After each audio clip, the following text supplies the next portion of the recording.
She had spent the entire day at the military base, attending meetings, reviewing operations, and checking in on her team. As a general, her schedule was relentless, but she had long grown accustomed to the pressure. Today, though exhausting, had been productive. She had wrapped up the last of her briefings and was finally heading home. The sun was beginning to set, casting a warm glow over the city streets, and for a brief moment she allowed herself to relax. She turned on the radio, letting soft music fill the car, a small comfort after a long day. The drive was peaceful at first. Cars moved steadily along the road, and streetlights flickered on one by one, casting long shadows on the pavement. She took a deep breath, feeling the satisfaction of having completed another day of duty. Her mind wandered briefly to her family, to the small joys waiting at home. A quiet dinner, a phone call to her niece, a moment to simply sit without thinking about strategy or responsibility. But that quiet moment was shattered faster than she could have imagined. Without warning, she noticed flashing lights in her rearview mirror. A sense of alertness washed over her immediately. She pulled over to the side as any law-abiding citizen would, instinctively scanning the area and trying to make sense of the situation. The officer's vehicle was parked slightly behind her, lights still flashing, but there was something in the way they approached that felt different, tense, and far too abrupt. She rolled down her window carefully, her hands visible on the steering wheel, her posture calm but alert. The first officer stepped forward quickly, his movements sharp and commanding. "Step out of the car," he shouted. There was no greeting, no explanation, only a harsh command. She froze for a moment, taken aback by the intensity. Normally, even routine stops involved a polite introduction, a request for license and registration, a brief explanation, but this was different. She had seen law enforcement interactions countless times, both in her official capacity and as a citizen, and she recognized immediately that this was not ordinary. She opened her mouth to speak, to introduce herself, to explain who she was, but before she could even get a word out, the officer drew closer. Another officer joined him, their hands hovering near their weapons. Panic, sharp and irrational, surged in a flash. Even though she knew she had done nothing wrong, she kept her hands in plain sight, careful not to make sudden movements. Her heart pounded, but she forced herself to stay calm. Training from years in the military had prepared her for tense situations, for moments where fear threatened to take control. This was one of those moments. "Ma'am," I said, "step out of the car," the first officer repeated, his tone sharp, lacking any patience. She complied slowly, unfastening her seatbelt while keeping her hands on the wheel, moving deliberately to show she meant no harm. Her voice was steady when she spoke. "I am a general in the military. Please allow me to identify myself. I am cooperating." She held up her identification card, the official military badge glinting in the dimming light. The officers barely glanced at it. One of them gestured impatiently, and before she could react, she heard a loud crash. The sound made her flinch and her chest tighten. Her side window had been smashed. Glass shattered everywhere, scattering across the seat, sparkling like tiny stars in the fading sunlight. Cold air rushed in, along with the sharp smell of broken glass. She instinctively ducked her head, protecting herself from flying shards. Her mind raced, trying to comprehend what had just happened. She had seen dangerous situations in her career, but never had she imagined being threatened like this in her own car. Her training kicked in immediately. She assessed the officers' positions, noted their body language, and mentally prepared for the next step. "Please, step back. You are endangering me," she called out, her voice firm but calm, keeping it loud enough to ensure she was heard. Her words were clear, her tone commanding yet respectful, a reflection of the authority she carried naturally from her military career. She refused to give in to panic, despite the fear coursing through her. People passing by on the street slowed down, their curiosity pulling them closer. Some stopped completely, phones in hand, recording the scene. The flashing lights, the shattered glass, the tension in the air. It was chaotic, but from her seat she maintained her composure. She could feel the weight of the stares, the judgment, and yet she refused to let it break her. Every second mattered now. Every word and action could determine whether the situation escalated further. "Please show me your hands," one of the officers demanded, his weapon drawn. She lifted her hands slowly, deliberately, making sure her movements were visible and non-threatening. She spoke again, louder this time. "I am unarmed. I am not a threat. I am a general. Please allow me to explain." Her words were met with silence, only the cold, harsh sound of boots on asphalt as the officers shifted, preparing for something she could not yet anticipate. The general realized that the situation was spiraling quickly. In the military, she was accustomed to control, to planning, and to respect earned through authority and experience. Here, all of that meant nothing to the men pointing weapons at her. The realization was jarring. She could feel the unfairness, the bias in the way she was being treated. But she kept her voice steady and her body calm. She had faced danger before, but this was different. This was personal in a way that she could not ignore. She took a deep breath, forcing herself to focus. "I am complying with every instruction. Please do not escalate this further," she said firmly. Her eyes scanned for any potential threats, but there was nothing except the officers themselves and the shattered glass reflecting the lights. Her mind ran through every possible scenario: what she should do, what she should say, how to ensure her safety without triggering further aggression. Each second felt like an hour, each moment stretching with tension. The general also noticed the reactions of the bystanders. Some looked shocked, mouths slightly open, while others kept their distance, unsure if they should intervene or call for help. She realized that in moments like these, perception could easily override truth. No one knew her identity yet. No one knew she had dedicated her life to service or that she had faced far greater dangers than this. In their eyes, she was just a person sitting in a car, suddenly under threat, and they couldn't understand the full story. She decided to speak again, repeating her identity clearly and calmly. "I am a general in the United States military. I am unarmed. I am cooperating fully. Please step back and allow me to exit safely." She kept her hands visible, her movements slow and deliberate. The shattered glass on her lap and the cold air rushing into the car reminded her of how fragile safety could be in moments like these. She had to remain composed no matter what. Panic would only make the situation worse. Time seemed to slow. The officers' eyes flicked between her and each other, tension visible in their posture. Each moment hung on a knife edge.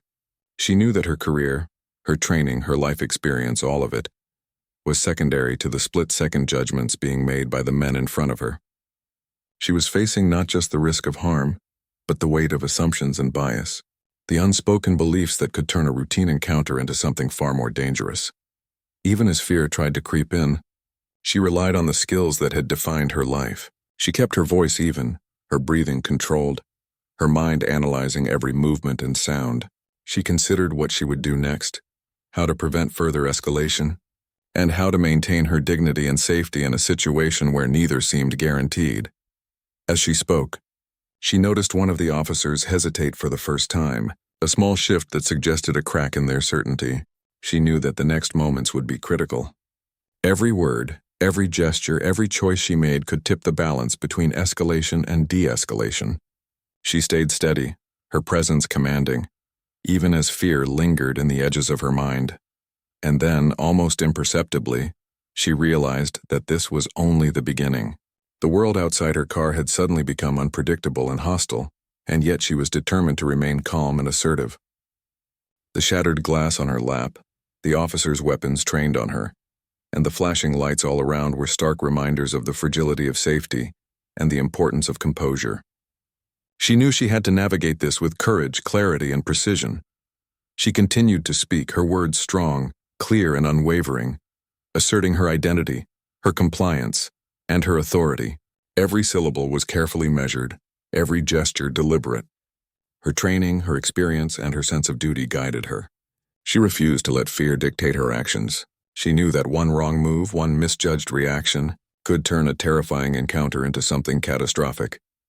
By the time the first part of the ordeal reached its tense climax, she had remained seated, composed, and fully aware. She had communicated her identity, cooperated entirely, and held her ground in a situation where few could have done the same. Her eyes scanned constantly, her mind processing every detail, and her voice never wavered. She had survived the first wave of chaos, but the situation was far from resolved. Something more was coming, something that would demand every ounce of her focus and composure.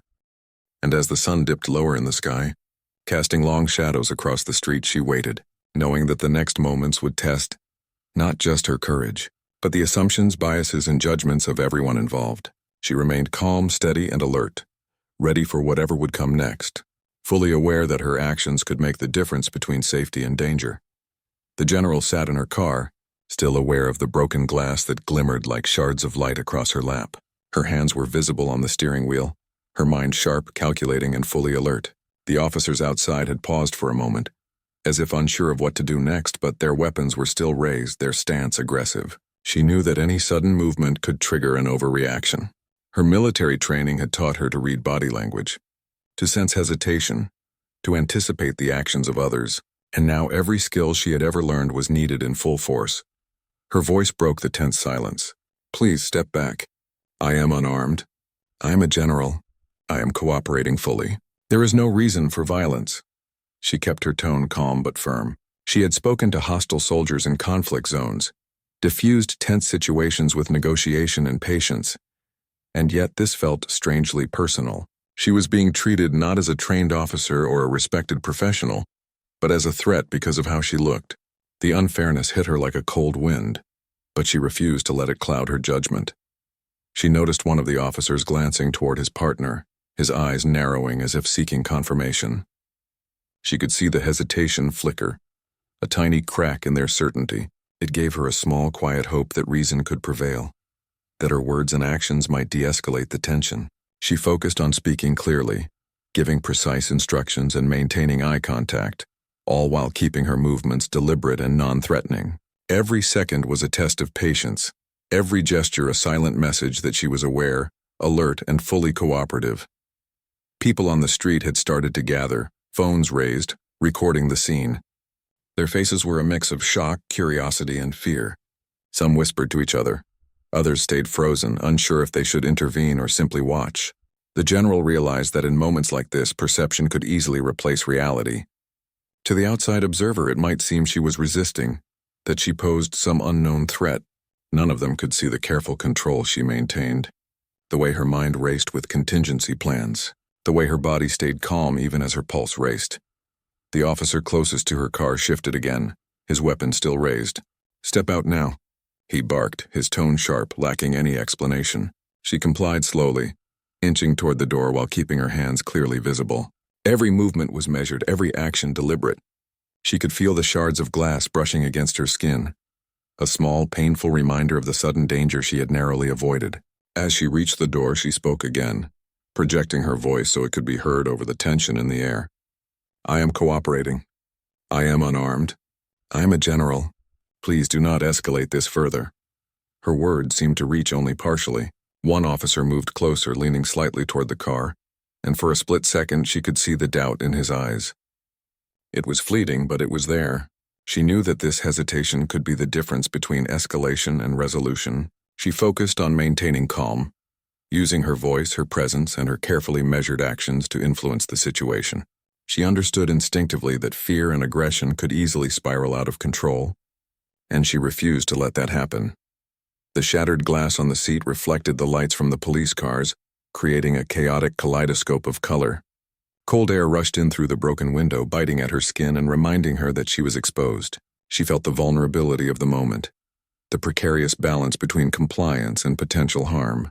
Her mind ran through scenarios, calculating every possibility, weighing risks and considering her next steps. She was fully aware that every decision, every word, every gesture could determine the outcome. A bystander whispered something to another, and she caught fragments of the words. Fear, danger, overreaction. She realized how little people truly understood, how easy it was to misinterpret a situation based on surface appearances alone. Here she was, a decorated general, a woman who had led teams, strategized operations, and faced life-threatening situations, and yet the officers outside treated her like a potential threat simply because of how she looked and the assumptions they made. The injustice of it stung, but she channeled that anger into focus. She took a slow, deep breath, forcing herself to relax her shoulders and steady her hands. Her voice remained calm as she addressed the officers. "I understand you are doing your job, but I am fully cooperating. I am a general. I am unarmed. Please step back and allow me to exit safely." Her tone was firm but respectful, designed to convey authority without provoking aggression. She was aware of the power of words, of how clarity and composure could influence human behavior, even in moments of extreme tension. One of the officers took a cautious step back, glancing at his partner, and she seized the opportunity. Slowly, she opened the car door, careful not to make any sudden movements. The shards of glass crunched under her shoes as she stepped out, but she remained composed. Her body language communicated cooperation, not resistance. She raised her hands slightly, keeping them in plain view, and spoke again, projecting confidence and clarity. I am stepping out calmly. I am unarmed. Please continue to cooperate with me and allow this to remain safe. The tension in the air was palpable. Every passerby was watching, every movement scrutinized. She knew that the officer's reactions were unpredictable, shaped by fear and assumption rather than fact. She had to maintain control over her own actions, over her voice, over her presence. She understood the psychological weight of authority, the way it could be undermined by prejudice or misperception. She stayed steady, calm and deliberate, refusing to allow chaos to dictate her actions.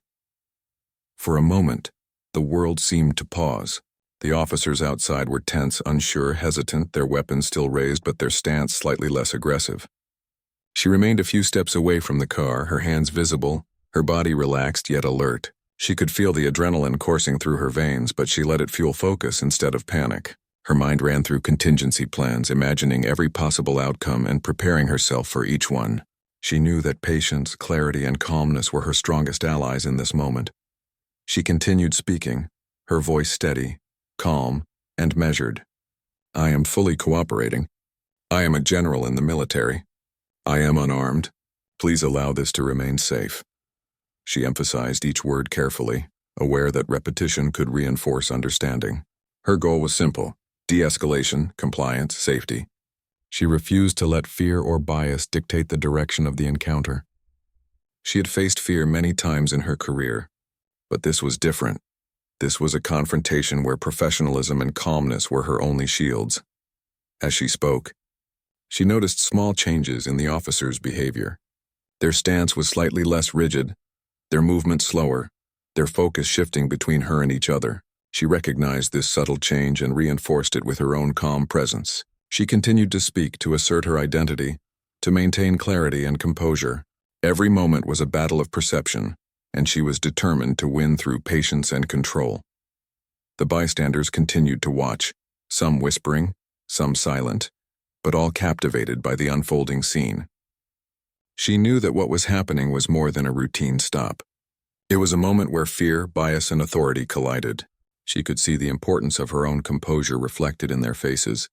Her actions could set an example, could influence the officers, and could prevent harm. She focused on that responsibility, letting it guide every word and movement. Slowly, she began to move further away from the car, her steps deliberate and steady. She kept her hands visible at all times, maintaining a posture that communicated cooperation and calm authority. Her eyes never left the officers, reading their body language, noting subtle shifts in stance and tension. She understood that negotiation and presence could be more powerful than force, and she relied on every ounce of her experience to navigate the situation. Time stretched, each second heavy with tension, but she maintained her composure. She continued to speak calmly, reinforcing her identity, her compliance, and her authority. I am fully cooperating. I am unarmed. I am a general. Please allow this to remain safe. Her words, repeated with clarity and patience, created a rhythm, a steady anchor amidst the chaos. She relied on that rhythm to maintain control, to assert calm over fear, and to influence the unfolding events. In that moment, she realized that her life experience, her training, and her leadership were all being tested in a different way than ever before. She had faced danger, unpredictability, and hostility, but now she faced the challenge of being judged by appearance, of being perceived through bias, and of navigating a world where professionalism was not immediately recognized. She remained calm, measured, and deliberate, understanding that these qualities were her only protection. As the minutes passed, small signs of de-escalation appeared. One officer lowered his weapon slightly, another shifted back a step, and the tension in the air lessened fractionally. She stayed composed, continuing to assert her presence and authority with calm words, deliberate movements, and steady breathing. She understood that the situation was fragile, and that any misstep could undo the progress made. And in that fragile, tense moment, she held her ground, fully aware of the danger but refusing to allow it to overwhelm her. She remained a symbol of calm, authority, and professionalism, demonstrating that even in the face of fear and bias, It was possible to assert oneself without aggression, to communicate without confrontation, and to survive without surrendering dignity. The world around her remained chaotic, the broken glass glittering in the light, the officers tense but slightly less aggressive, and the bystanders captivated by what they were witnessing. She continued to move slowly, deliberately, maintaining eye contact, speaking clearly, and asserting her identity. She understood that patience, clarity, and composure were her greatest tools in this high-stakes encounter. The tension on the street was thick, like a heavy fog that refused to lift. The general stood a few feet from her car, hands raised slightly, her eyes calm but sharp, constantly scanning the environment. Every muscle in her body was alert. She had faced hostile environments before, but never had she felt this strange mixture of fear, frustration, and disbelief. It wasn't the danger itself that unnerved her. It was the unnecessary nature of it. She had done nothing wrong, yet she found herself under threat, judged solely by appearances. She glanced around, noting the faces of the officers. One of them was still tense, jaw tight, eyes flicking between her and his partner. Another shifted uncomfortably, perhaps questioning the situation but unsure how to act. She realized that fear and assumption had guided their actions, and now their hesitation could either save or worsen the encounter. The general knew that she had to maintain composure, to continue asserting her identity and compliance, to prevent the situation from spiraling further. Her thoughts were interrupted by the faint hum of approaching sirens. She squinted toward the end of the street, and in the fading light, she could see more vehicles pulling up. Her heart skipped a beat, not out of fear but from the sudden hope that help was arriving. She had already contacted her team, alerting them to the danger she faced, and they had immediately reached out to the appropriate protective agencies. The sound of additional vehicles, the sense of reinforcements approaching, brought a small measure of relief. The officers in front of her shifted again, this time more noticeably. Their weapons were still drawn, but there was a subtle decrease in tension, a fleeting recognition that the situation was about to change. She took a slow, steadying breath and began to speak again. "I am fully cooperating. I'm unarmed. I am a general in the military. Please allow this to remain safe." Her tone was calm, steady, and deliberate, projecting authority and control. She knew that her voice could influence the moment, could guide the officers toward restraint instead of escalation. As she spoke, she could see the first wave of reinforcements arriving, the sound of multiple cars pulling up, the flashing lights reflecting off the broken glass, and the subtle shift in movement on the street signaled that her team had contacted protective services. Her body relaxed slightly, not completely, but enough to acknowledge that help was coming. She remained cautious, aware that until the new agent stepped in, the danger was still very real. The general noticed the reactions of the officers as they became aware of the approaching team. One officer's hand trembled slightly and he lowered his weapon fractionally. Another glanced over his shoulder, confusion etched across his face. She understood immediately that the balance of power was shifting. The presence of trained professional protective agents would alter the dynamic, reducing the likelihood of rash decisions and creating a path toward resolution. She also observed the bystanders, some of whom had been recording on their phones. Their expressions reflected a mix of shock, curiosity, and growing hope. A few whispered to each other, realizing that the arrival of additional agents could mean safety for the woman who had been threatened in such an unjust manner. She recognized the importance of their attention, not for her own sake, but as a reminder that these moments could educate others about the dangers of assumption and bias. The approaching agents were deliberate and professional, moving with purpose and precision. The general's heart rate steadied further as she observed their coordinated movements. They communicated quietly but clearly, their presence commanding authority without unnecessary aggression. The officers who had previously been tense now began to step back slightly, recognizing that the situation was under the control of trained professionals who would manage it appropriately. The general spoke again, reinforcing her identity and cooperation. "I am complying fully. I am a general in the military. I'm unarmed. Please allow this to remain safe." Her words, calm yet firm, continued to anchor the moment, providing clarity amidst the chaos. She remained fully aware that patience and communication were as vital as physical safety, that her composure could prevent the officers from making impulsive decisions in this high-stakes environment. As the protective agents drew closer, the general noted their professionalism, They assessed the officers, the bystanders, and her situation with precise attention to detail. Their presence immediately shifted the energy of the scene. The tension began to dissipate gradually, replaced with structure and order. She recognized the importance of their intervention, not as a dramatic display of force, but as a stabilizing factor that allowed reason and protocol to prevail. The general's mind raced with gratitude, relief, and focus. She knew that the situation had escalated unnecessarily, and yet she also recognized the lessons embedded in the experience. Bias, assumption, and lack of awareness had nearly turned a routine stop into a potentially dangerous incident. Now, with trained agents on the scene, there was a chance to demonstrate accountability, professionalism, and the power of proper procedure. The officers who had confronted her remained on the street, but their weapons were lowered, their movements cautious and less aggressive. The agents approached, identifying themselves clearly and asserting control over the scene. The general followed their instructions precisely, her cooperation seamless and deliberate. She felt the relief that came from knowing she was no longer alone, that trained professionals were actively ensuring her safety and managing the interaction responsibly. Even as the protective team took charge, the general's thoughts remained clear and analytical. She knew that the incident would have consequences, that it would prompt reflection and possibly investigation. She considered how she could communicate her experience in a way that highlighted the dangers of bias without anger, that reinforced the importance of professionalism without condemnation. She understood that her role extended beyond immediate safety. It included using this moment as an opportunity to educate and influence positive change. The bystanders continued to watch, their curiosity and concern mingling with growing respect. They observed a woman who had faced unjust treatment yet remained composed, who had navigated fear and aggression with intelligence and authority. They saw officers who had acted prematurely, and they saw professionals who arrived with training, discipline, and clarity to restore order. It was a live demonstration of the importance of procedure, respect, and calm judgment under pressure.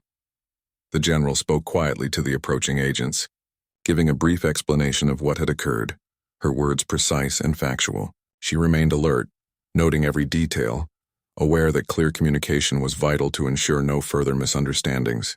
The agents responded with professionalism, confirming that they understood the situation and were taking control. Their presence was reassuring not only for her safety, but also for ensuring that accountability would follow. She observed the officers as they complied with the agent's instructions.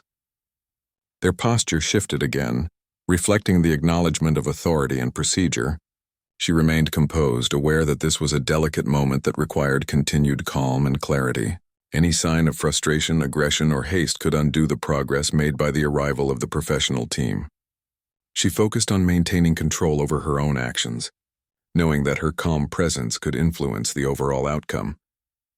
The general took a deep breath, feeling the tension in her shoulders ease slightly. She knew that the immediate threat had diminished, yet she remained vigilant. Every second mattered, every movement was significant, and the situation, though improved, was still fragile.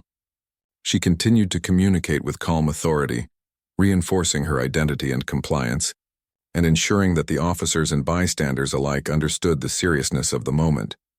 She noticed small gestures of acknowledgement from the officers, nodding, lowering of shoulders, tentative eye contact, that indicated their awareness of the situation's gravity.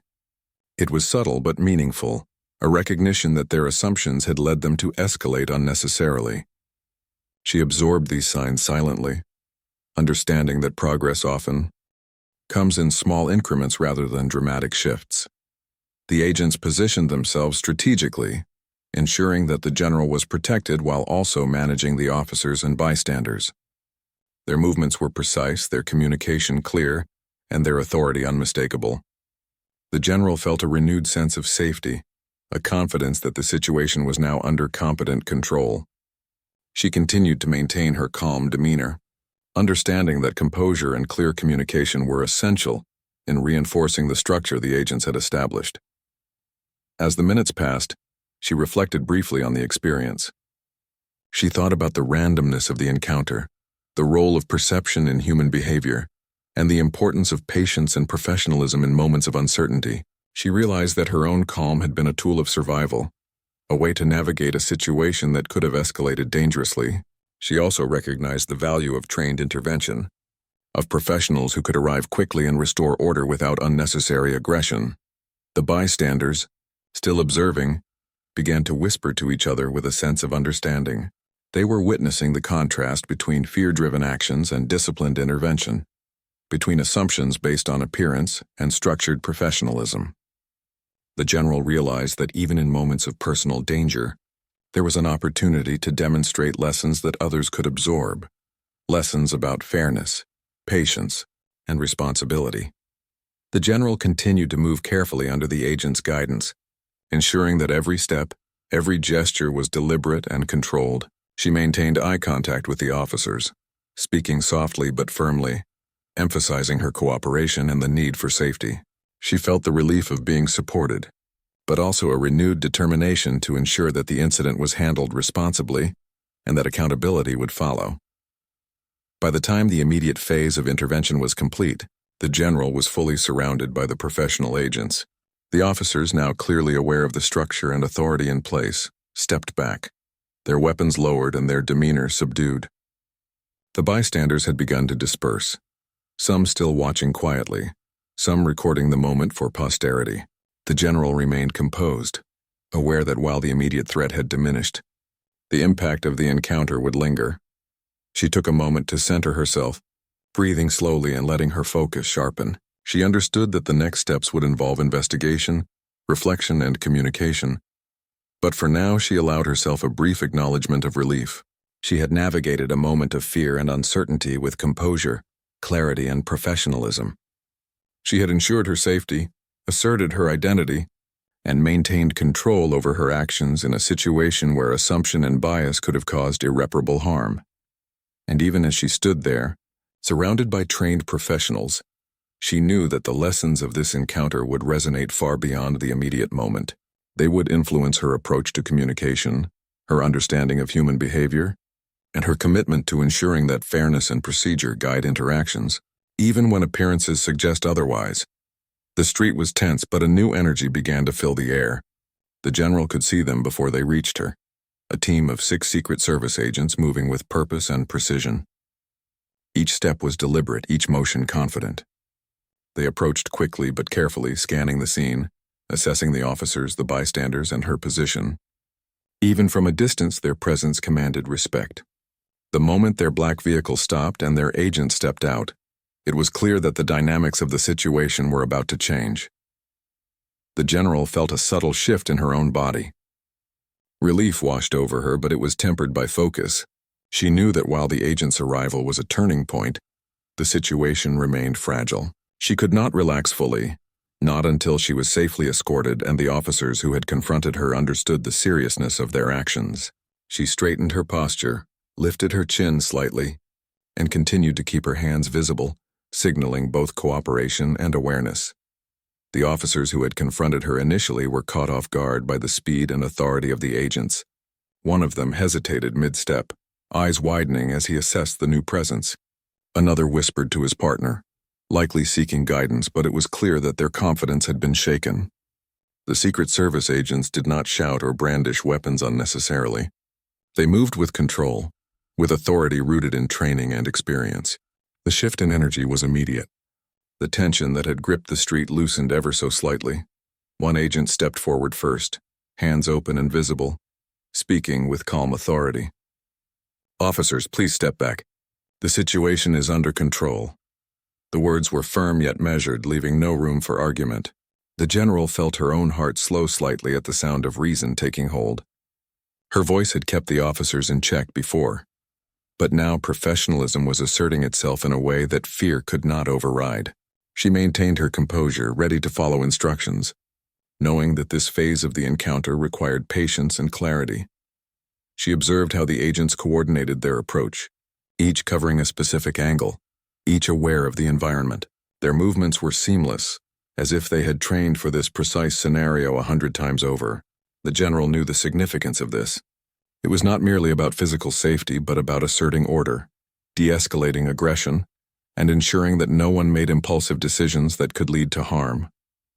Even though she had been calm and compliant, The arrival of these professionals meant that the threat level had shifted dramatically. The officers who had initially confronted her began to comply more visibly. Their weapons were lowered, their body language softened, and their eyes darted nervously between the agents and her. It was a subtle acknowledgement that their assumptions had been misguided, that their actions had been premature, and that the presence of trained professionals demanded respect. The general noticed this, understanding that patience and continued calm were essential. She continued to speak softly, reinforcing her identity and compliance. "I am unarmed. I am a general. I am cooperating fully. Please allow this to remain safe." As the agents reached her, one approached directly in front of her, giving a brief hand signal to the others. They created a protective barrier around her, positioning themselves between her and the officers while also maintaining visibility to the crowd. Their presence was both reassuring and commanding. She could feel the tension in her shoulders ease fractionally, though she remained alert, aware that the encounter was not yet resolved and that careful cooperation was still required. The agent in front of her spoke again, directing the original officers with calm authority. "Step back and lower your weapons. We have the situation under control." The words carried weight, and the officers complied, their body language now fully submissive to the professional presence. The general continued to raise her voice clearly and politely, reinforcing her cooperation and identity, ensuring that no misunderstanding could arise. She maintained eye contact with the agents, following their subtle hand gestures and nods as they guided her safely to the side of the street.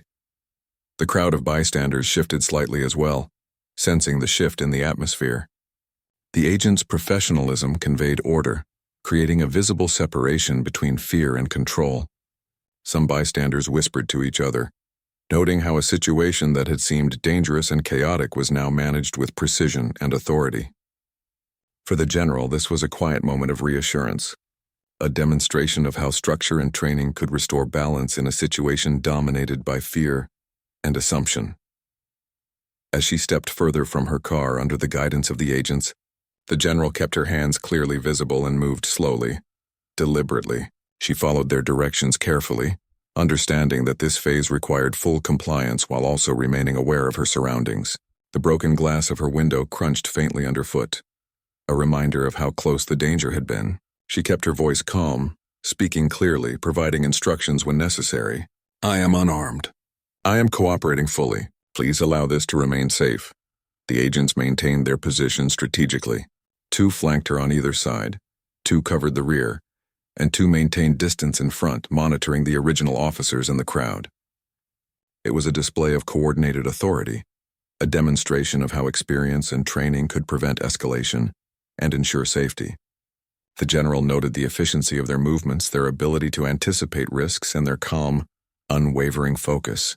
It was a stark contrast to the earlier chaos, and it provided her with the reassurance that the immediate danger was being managed effectively. One agent briefly communicated with the officers, clarifying the situation, ensuring that no further actions were taken that could escalate tension. The general observed quietly, understanding that their approach relied on calm verbal commands and controlled presence rather than aggression. She continued to speak softly, emphasizing her cooperation and identity, reinforcing that she had complied fully and posed no threat. Every word was deliberate, measured, and designed to prevent any misinterpretation. The officers now stood back, visibly tense but clearly under the authority of the Secret Service agents.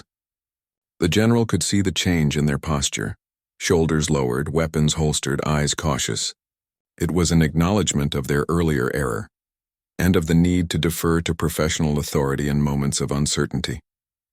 She maintained her composure, aware that any sign of frustration or tension from her could complicate the delicate balance. She relied on patience and clarity, knowing that the agent's presence had created an opportunity to restore order safely.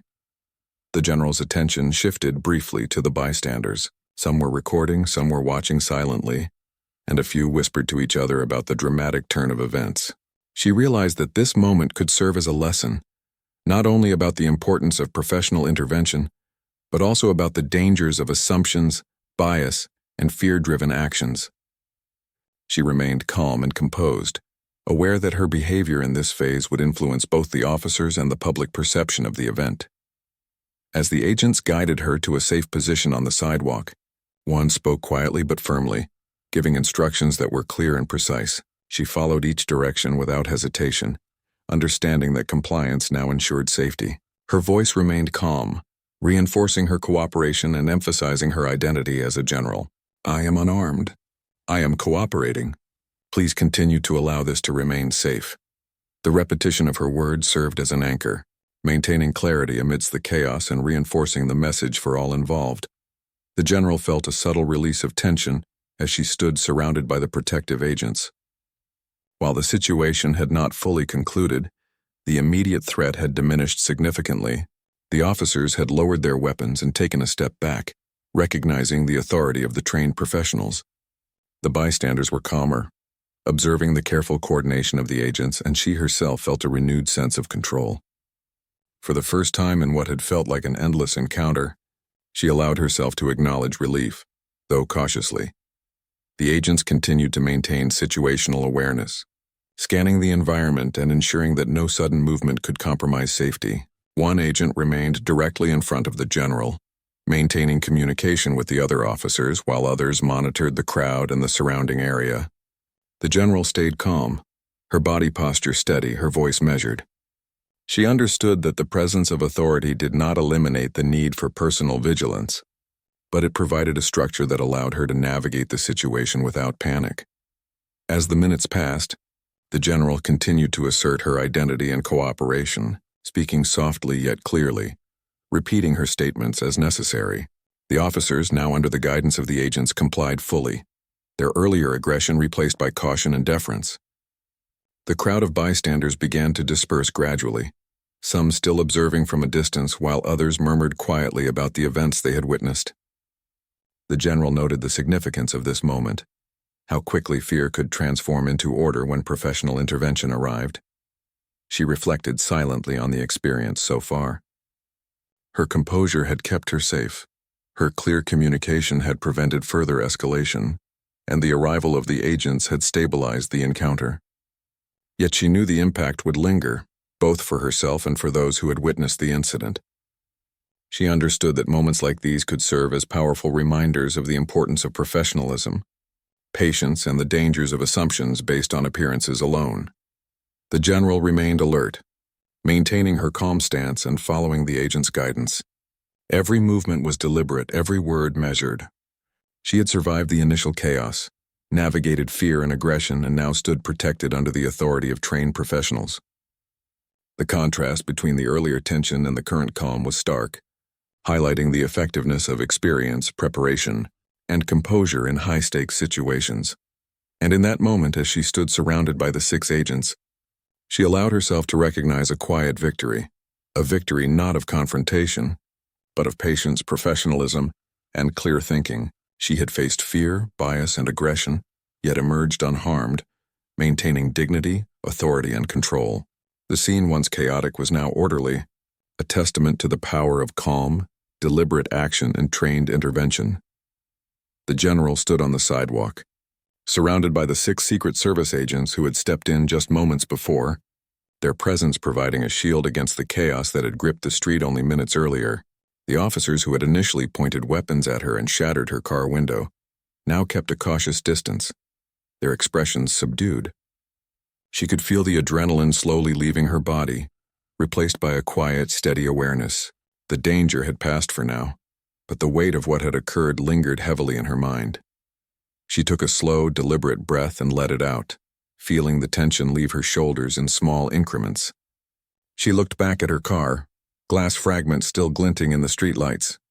The sight was a stark reminder of how quickly an ordinary day could spiral into a life-threatening situation, and how fragile safety could be when assumptions and fear guide decisions. She thought about the officers, their actions driven not by malice but by misjudgment, bias, and fear, and she realized that while the moment was over, the lesson it carried was far from simple. The Secret Service agents remained vigilant, ensuring the general's safety, while also observing the officers and bystanders. Their professionalism was unwavering, a testament to training, experience, and discipline. She watched as they calmly coordinated among themselves, giving instructions and maintaining control without raising their voices unnecessarily. Their presence had transformed the scene from one of chaos into one of order, a clear example of how authority, when exercised correctly, could prevent disaster. She allowed herself a brief sense of gratitude, knowing that their timely intervention had been critical. Yet even with relief washing over her, the general could not ignore the deeper feelings simmering inside. There was frustration at the assumptions that had led to this confrontation, sadness at the reality that even her rank, experience, and credentials had not shielded her from being judged based on appearance, and determination that such moments must be addressed, learned from, and prevented in the future. She understood that her response to the situation would not only affect her immediate safety, but could also influence how such incidents are handled moving forward. As she spoke quietly with the lead agent, providing details of the incident, she maintained her calm demeanor, her words clear, precise, and composed. She described the sequence of events, the initial stop, the smashing of her car window, the aggressive approach by the officers, and her attempts to communicate and comply. She explained how she had maintained composure, kept her hands visible, and continued to assert her identity and cooperation, despite the fear and uncertainty she had experienced. The agent listened intently, nodding occasionally, and reassured her that they would handle the situation with the appropriate follow-up and accountability measures. The general's mind drifted briefly to the bystanders, some of whom had been recording the entire incident. She realized that they had witnessed something important, not just the confrontation itself, but how fear and assumption could escalate unnecessarily, and how professionalism, patience, and timely intervention could restore order. She hoped that their perspective would carry a lesson, that they would understand the importance of de-escalation and the dangers of prejudice and snap judgment. She had no illusions that one incident could erase systemic issues, but she knew that even small moments could influence awareness and understanding. The officers who had confronted her were now fully compliant, standing with their hands visible, their demeanor subdued and cautious. The general observed them closely, noting their body language and expressions. She sensed a mix of realization, regret, and perhaps a quiet acknowledgement of the error in their actions. She had no desire for confrontation or vindication. Her priority had always been safety, de-escalation, and professionalism. Yet she also knew that accountability was essential, that the officers needed to understand the consequences of their assumptions and their misjudgment. The general took a moment to center herself. She reflected on her own response, her ability to remain calm and assertive despite the immediate threat. She understood that her training, experience, and years of leadership had prepared her for this moment, not because it was identical to anything she had faced before, but because the principles of composure, clear communication, and situational awareness applied universally. She had relied on those principles fully, and they had carried her through the chaos. The Secret Service agents guided her carefully to a safer position away from the car and the officers, ensuring that every movement minimized risk. She followed their instructions precisely, appreciating the efficiency and coordination of their approach. Their presence had not only prevented further escalation, but it also established a clear framework for accountability and control. The general understood that this structure was crucial, not just for her safety but for the integrity of the situation and for the bystanders witnessing the event.